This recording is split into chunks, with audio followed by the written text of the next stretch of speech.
Subscribe to our YouTube channel and press the bell icon so that you never miss any video lesson from RAU'S IAS Study Circle. Hello and welcome to Daily News Simplified, an analysis of the Hindu newspaper from UPSC perspective. Today we will discuss the daily edition of the Hindu newspaper dated 20th April 2022, and the articles that we will discuss today are displayed on your screen. So let us start the discussion. This data point on page number 6 talks about the coal crisis that is happening in India, and it is leading to power outages in different parts of India.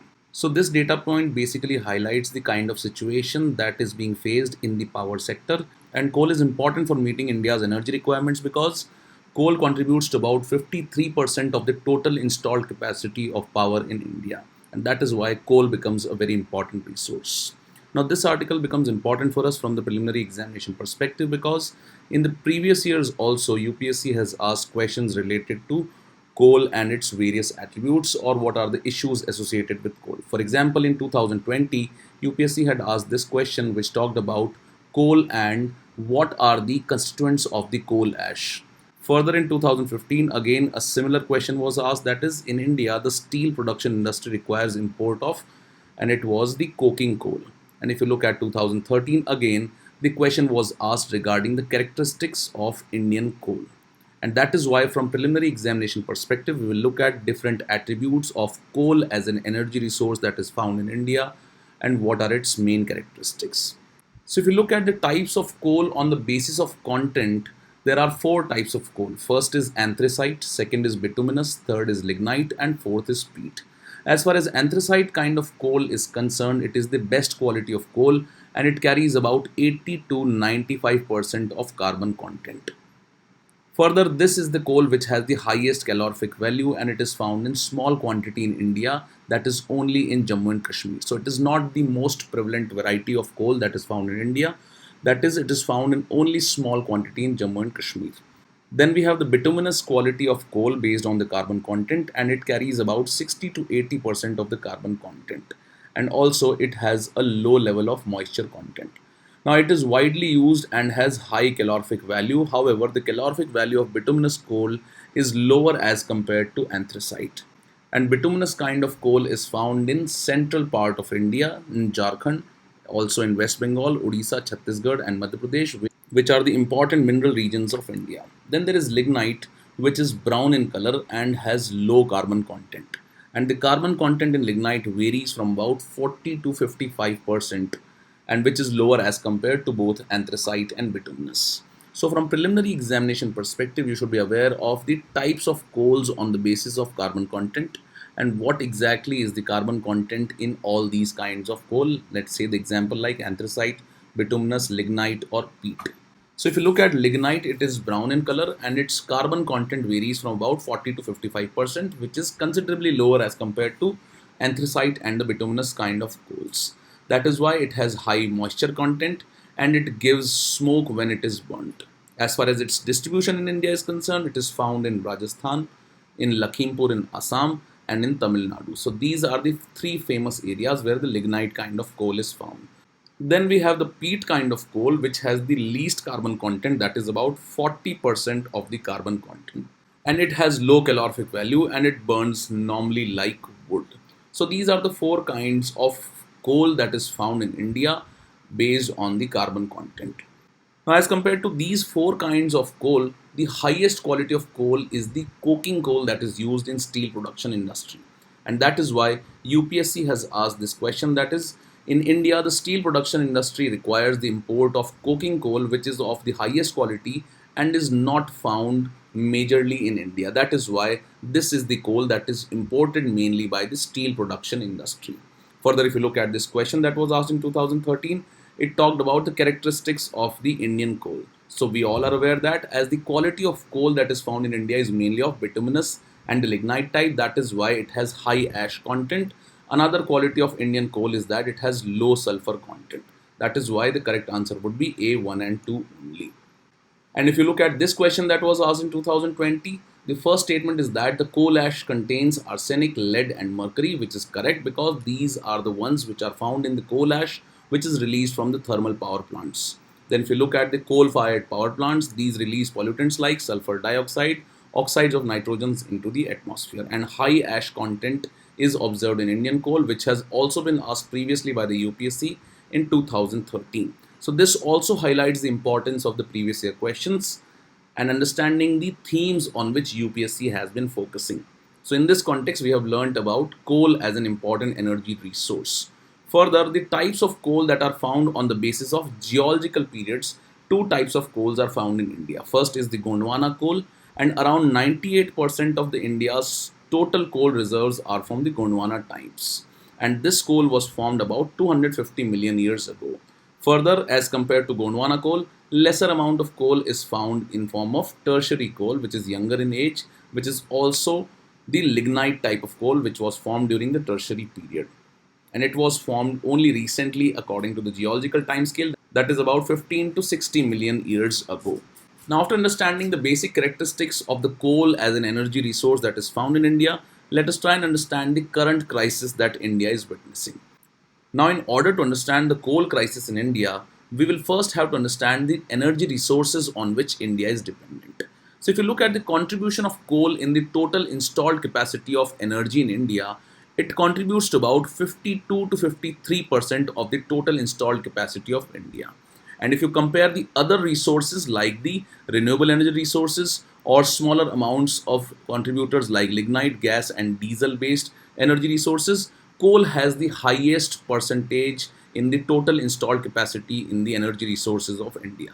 And that is why coal becomes critically very important for India's energy requirements. And if there is any issue in terms of supply of coal to the thermal power plants, it is adversely going to impact the power situation in India, which in turn is going to impact India's economic scenario. So you can see in this table that in the total installed generation capacity fuel wise, that is fossil fuel based and non-fossil fuel based, the coal has the percentage of about 52%. And if you look at the non-fossil fuel based energy resources or installed generation capacity, it stands at about 40%. And because of this high dependence on coal, coal becomes a very critical energy resource for India. Now, if you look at the current coal crisis, we need to understand the situation that is prevalent in the thermal power plants in India. And if you look at the thermal power plant scenario, in more than 100 thermal power plants, the coal stocks have fallen below the critical mark. And the coal stock in these thermal plants is less than 25% of the required stocks.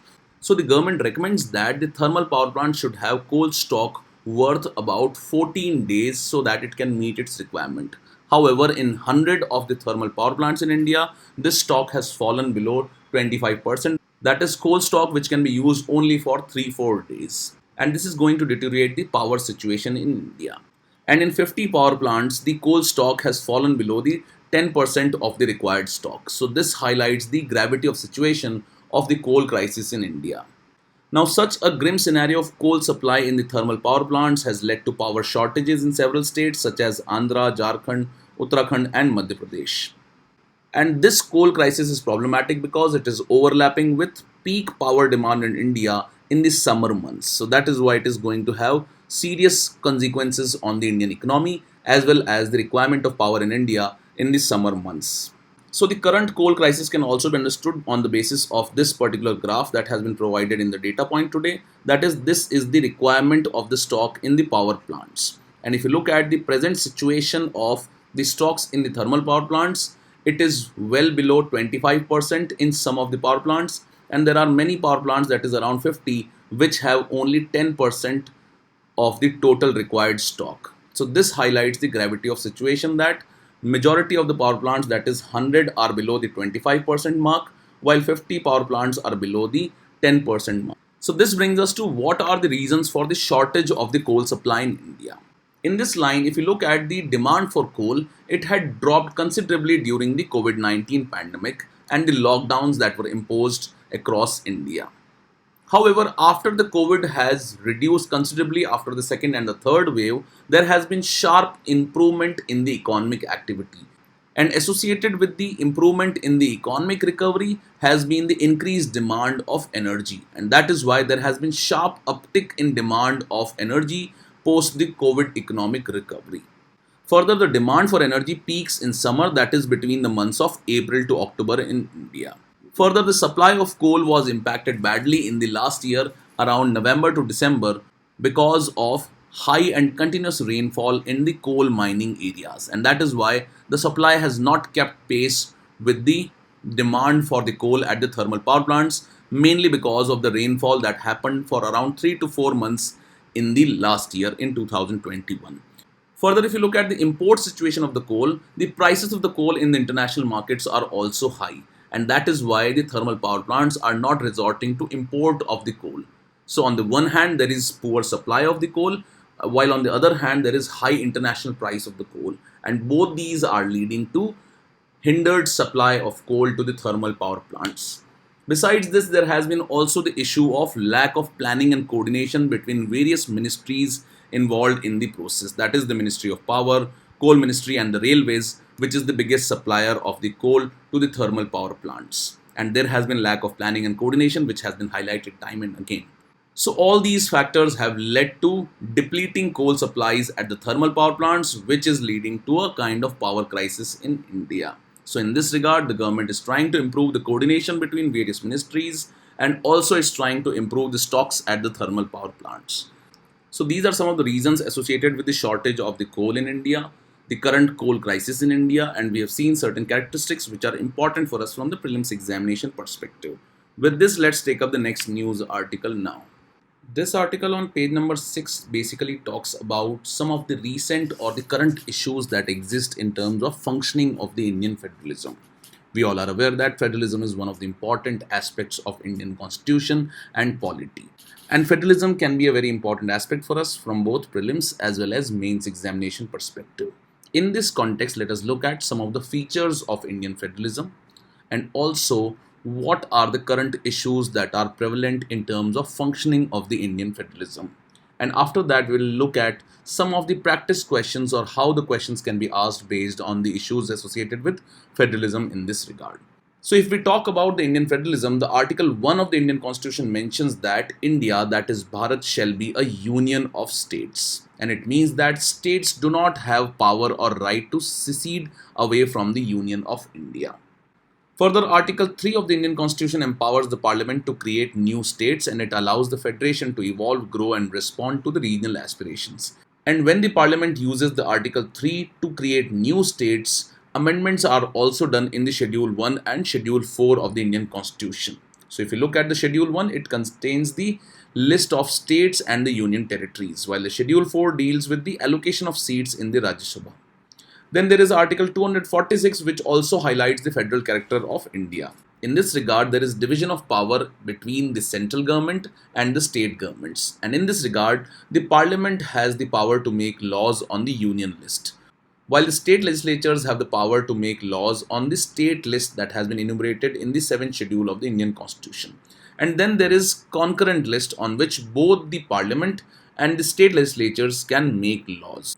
However, when the state and the parliament both have made laws on the topics that are mentioned in the concurrent list, it is the law of the parliament that prevails, and this is known popularly as the principle of federal supremacy. That is, central government has been provided certain more powers as compared to state governments in terms of their power to make laws in the concurrent list.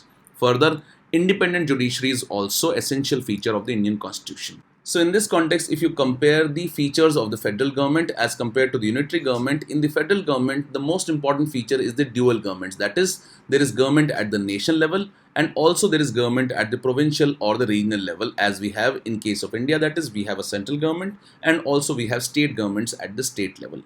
Second important feature of federal government is written constitution. Third is there is division of power between the national and the regional governments, and we are already aware that we have the union list, state list, and the concurrent list, which have included in the 7th schedule of the Indian Constitution.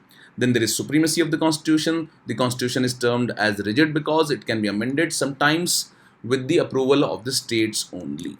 And then there is independent judiciary and also bicameral legislature, which ensures the representation of the states in the parliament also, as we have in case of Rajya Sabha. So here we have seen some of the features of the Indian federalism, and federalism has also been accepted as the basic feature of the Indian Constitution according to the S.R. Bommai verdict of the Supreme Court. For understanding more about federalism related to prelims examination, you can always go through the M. Lakshmikant book, where all these issues and concepts have been explained beautifully in the M. Lakshmikant. However, from mains examination perspective, we should be aware of some of the recent issues or relevant issues in the current affairs related to the functioning of the federalism, and they can be important for us from the mains examination perspective. In this regard, time and again, various issues have been highlighted related to the functioning of the federalism. The first is excessive concentration of power, which has been highlighted in the functioning of the various spheres of the governments of the central government and the state government. In this regard, various states have raised the concern that the GST Council takes away the state's autonomy to collect taxes. Further, states have raised the concern that dismantling of the Planning Commission, which used to grant discretionary grants to the states for specific purpose, has also reduced the fiscal capacity of the states. And you might be aware that Article 282 provides for discretionary grants. Further, another issue that is there related to the functioning of the federalism is the non-flexibility that has been provided to the states in admissions through the NEET exam. Further, revenue sharing model between the center and some of the states is out of line with the Finance Commission's recommendations. And at times, the central government uses the path of cess and surcharge and increases them as a mode of tax collection. And this is a cause of concern for the states because it is not shared by the states. Further, there has been delay in release of the grants by the central government despite submissions of utilization certification by the states. And also, at times, the office of governor has been seen to be politicized, which has been seen in various parts or various states of India. Now, these are individual topics. For example, the issues associated with the GST Council or the issues associated with the discretionary grants or issues associated with NEET exam, all are different issues. However, when we have to understand about federalism, we have to bring all these issues together so that we can have a comprehensive understanding of the current issues associated with the federalism. Further, recently, the issue of adoption of three-language formula was also in news, which has also created a kind of controversy which has been resented by the states which are non-Hindi speaking states. And to understand more about the issue associated with Hindi and its adoption and the resistance by the southern states, you can go through the DNS of 12th April 2022. Further, one of the examples where governor has been hindering the functioning of the state government is the NEET bill of Tamil Nadu. In this, the governor is delaying the passage of the NEET bill of Tamil Nadu because the governor is delaying the sending of this bill for president's assent. And this issue has also been covered in the DNS of 9th February 2022. So these are some of the issues that are being faced in terms of functioning of the Indian federalism. So after understanding some of the issues in the functioning of the Indian federalism, let us take up two practice questions from our mains examination perspective and also look at some of the points which can be used in answering these questions. So the first practice question that you see on your screen is that despite the constitutional guarantees, federal relations between the center and the states have strained in recent years. Examine. In this regard, to highlight the federal features of the Indian Constitution, you can highlight that Indian Constitution through Article 1 and 246 has ensured the autonomy of the states despite a strong center, which is the characteristic feature of Indian federalism. And despite this, various concerns have emerged on the center-state relationship. So while writing the answer, you need to highlight the issues and structure the answer properly so that you can meet the requirement of the question. So if you structure the answer properly, it becomes easy for the examiner to analyze. So you can highlight some of the regional issues that have come up in the functioning of the federalism in India. So in terms of regional issues, you can highlight the growing regionalism based on language, culture, ethnicity, and demand for new states. Further, there has been increasing friction between the states in terms of some of the boundary disputes that we have seen in the news related to Assam, Mizoram, plus there are disputes on river water sharing. Then there have been issues associated with providing reservation to the locals in jobs both in public and the private sector, as we have seen in the case of Haryana, Maharashtra, Karnataka, etc. Further, exercises such as the Register of Indigenous Inhabitants of Nagaland, NRC in Assam, etc. have also been resented by some of the states in this regard. Second part of this answer can be the legislative issues in the functioning of the central and the state governments and the issues in terms of functioning of the federalism. So legislative issues include increasing centralization because the governments have been converting bills into money bills. And because the bills are being converted into money bills, the role of Rajya Sabha is absolutely limited in case of money bills. That is why the states which are represented in the Rajya Sabha will lose their control over the laws passed by the parliament.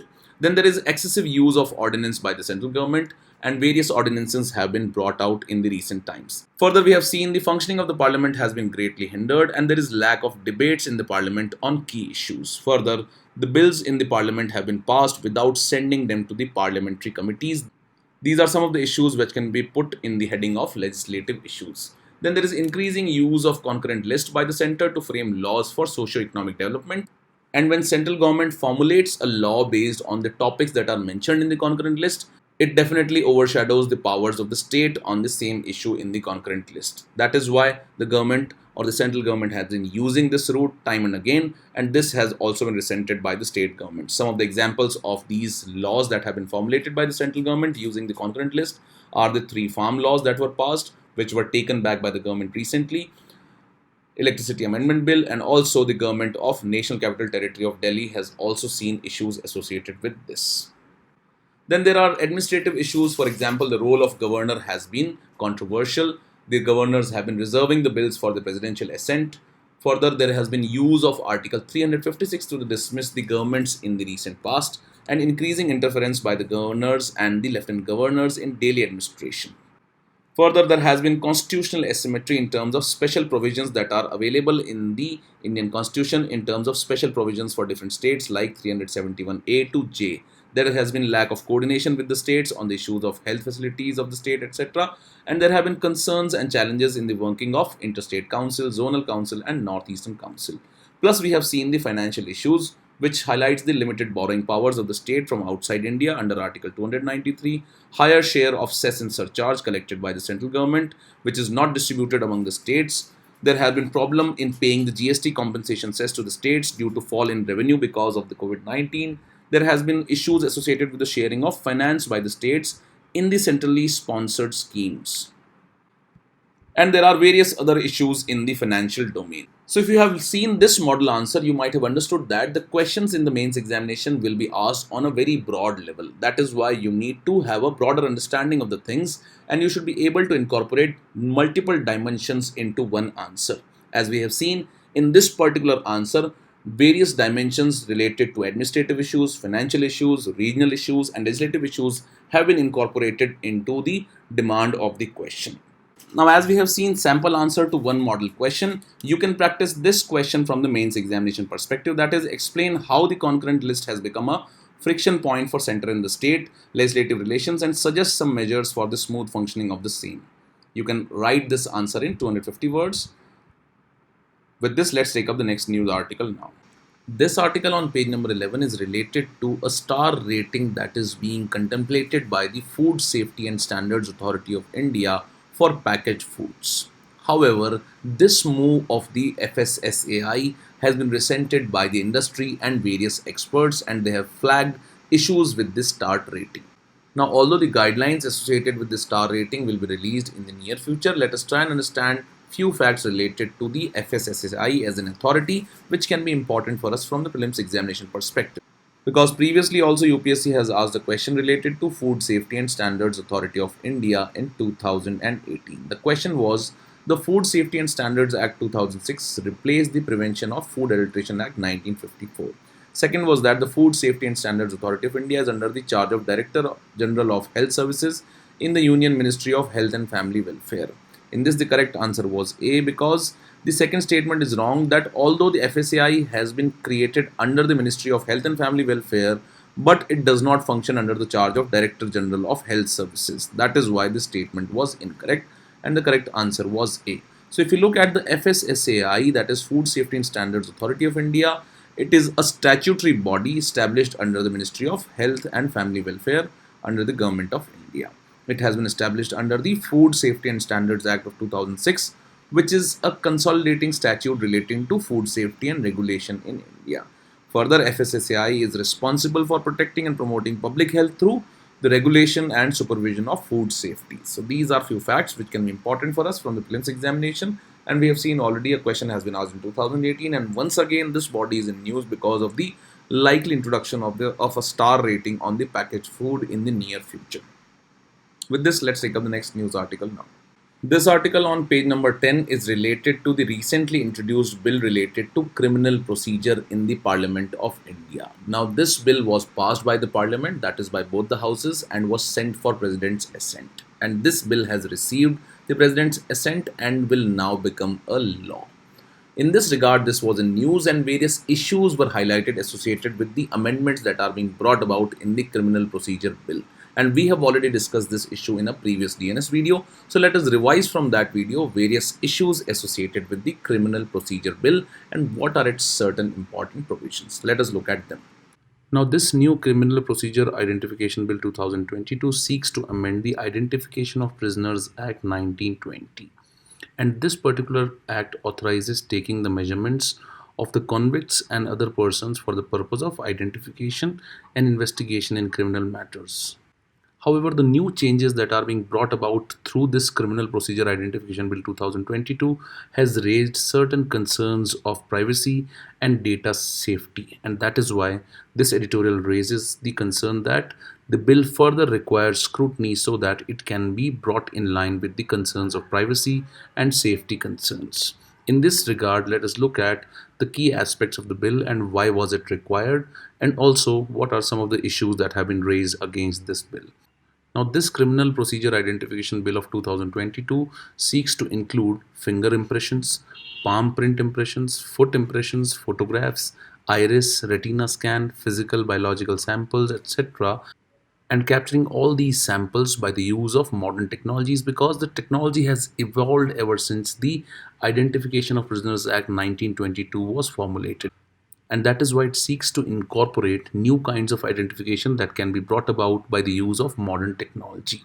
Now, looking at the reasons to introduce this Criminal Procedure Amendment Bill 2022, we will first have to understand what were the key aspects of the Identification of Prisoners Act 1920. In this line, this 1920 Act was enacted to authorize taking of measurements and photographs of convicts and other persons. In this line, the term measurements that was used in the 1920 Act was limited in nature because it allowed only taking the finger impressions and foot impressions of limited category of convicted as well as non-convicted persons and photographs on the order of a magistrate. Further, the 1920 Act limited the category of prisoners whose record could be taken. And that is why it was considered necessary to expand the ambit of the persons whose measurements can be taken. Now, if this ambit is increased, such measurements or increase in the number of identification markers would help the investigating agencies to gather sufficiently legal admissible evidence and establish the crime of the accused person. And that is why this new 2022 bill, that is the Criminal Procedure Identification Bill, has been introduced. Now, what this new bill seeks to do, or how is it an improvement over the bill that was enacted back in 1920 during the British era? Now, this Criminal Procedure Identification Bill of 2022 seeks to use modern technology for identification. And modern technology allows to capture and record appropriate body measurements with the help of forensic experts.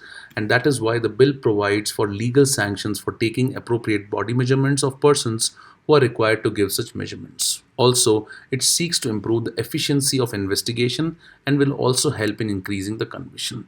In this line, let us look at what are the important aspects of this bill. So, first thing that this bill seeks to do is expand the scope of measurements. In this line, by expanding the scope of measurements, it will include fingerprint impressions, palm print, footprint impressions, photographs, iris and retina scan, physical biological samples and their analysis. Second thing that the bill seeks to do is empower the National Crime Records Bureau. In this line, the NCRB will be able to collect, store and preserve the record of the measurements for sharing, dissemination, destruction and disposal of the records. Third thing that the bill seeks to do is empower the magistrates to direct persons accused of criminal activities to give these measurements like the retina scan or the fingerprint or the palm print and the footprint impressions. And lastly, it seeks to empower the police or the prison officer to take the measurements of any person who resists or refuses to give the measurements. That is why it takes into account all the stakeholders that are required to capture these identification from the criminals. So in summary, we can understand that the scope of identification that could be collected under the Identification of Prisoners Act 1920 was limited. And in the line with the changing modern technology, new kinds of identifications have been developed, and that is why this bill seeks to incorporate these new kinds of identification markers for the criminals. And that is why it has expanded the scope of these measurements. It has empowered the National Crime Records Bureau and has empowered the magistrates as well as the police or the prison officer. Now, despite the new changes that this bill seeks to bring, there are certain concerns that have been raised. First concern is about the privacy concern. That is, gathering of the personal details are subject to misuse and it also infringes the privacy law. And that is why the editorial raises the concern that the new bill should take into account all the aspects of privacy of the accused people. Because not everybody who is accused is going to be convicted for the crime, and that is why the privacy of the detail of such persons has to be taken into account while formulating any bill related to identification, because the modern technology increases the number of identification markers and which can be an intrusion into the privacy of the persons. Second concern that has been raised is against self-incrimination. In this line, if you look at the Article 20 of the Indian Constitution, it provides for protection in respect of conviction for the offences. And the third part of this Article 20 says that no person accused of any offence shall be compelled to be a witness against himself. That is, nobody can be compelled to become a witness against himself or herself.